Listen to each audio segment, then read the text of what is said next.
It's expected that President Trump will withdraw the United States from the Paris Climate Agreement. So, if you're playing daily Trump crisis bingo for May 31st, 2017, you can go ahead and fill in reckless environment endangerment and international embarrassment. And of course, today, everybody gets the Kofifi square free. It's all part of today's Governmental Breakdown.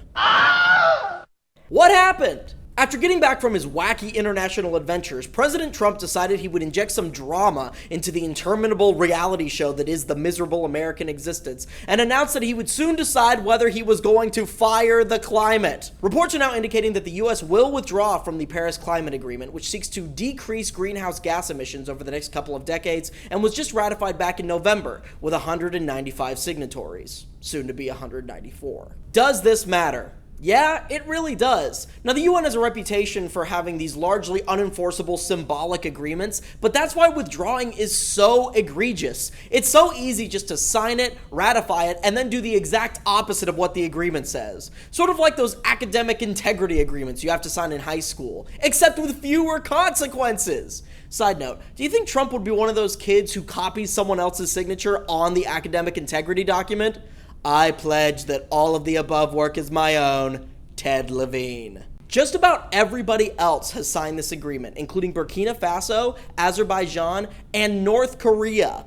Oh, North Korea is going to keep committing horrific atrocities, just under the energy-efficient glow of a compact fluorescent light bulb. The only two countries that haven't signed the agreement are Nicaragua, because they don't think the climate agreement goes far enough, and Syria, because, well, they're in a little bit of a civil war. So no country has not signed the agreement because they think it goes too far or is too restrictive, and that's for good reason. The agreement has a bottom-up structure where all of the country's targets are established individually and voluntarily, rather than having one standard for the entire group. It's a total hippy-dippy NYU Gallatin create-your-own-climate type of agreement, and the Trump administration can't even commit to that. It's basically the UN saying to Trump, you can do whatever you want, and Trump saying, nah, I think I'll do whatever I want on my own fucking terms. Oh, hey, wait a minute. I think I might have found some renewable energy in my pocket. Bada boom.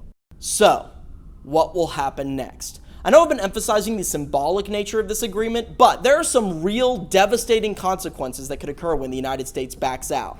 First of all, we are the second largest contributor of carbon emissions to planet Earth, just behind China.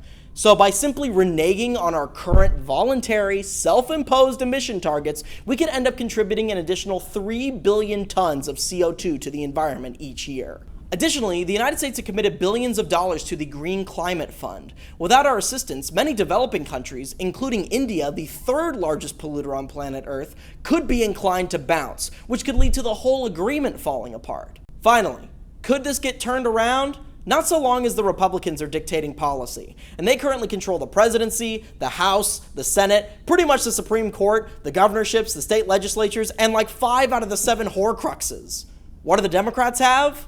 Well, coming this summer. The next generation would be justified in looking back at us and asking, what were you thinking? Couldn't you hear what the scientists were saying? Couldn't you hear what Mother Nature was screaming at you?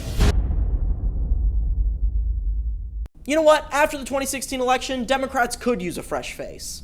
Like Al Gore doing a sequel to his movie from 11 years ago. You know what? Can we just keep making Kofifi jokes instead? Can we just focus on that for the next 4 years? Seems like a plan. If you like this video, like it. If you felt any emotion about this video, comment. Even if you feel nothing deep inside your empty soul, subscribe to see more videos like this one. By the way, you may have noticed that I am profusely sweating. That is not a propaganda tactic considering the subject matter of the video. I'm just a sweaty guy.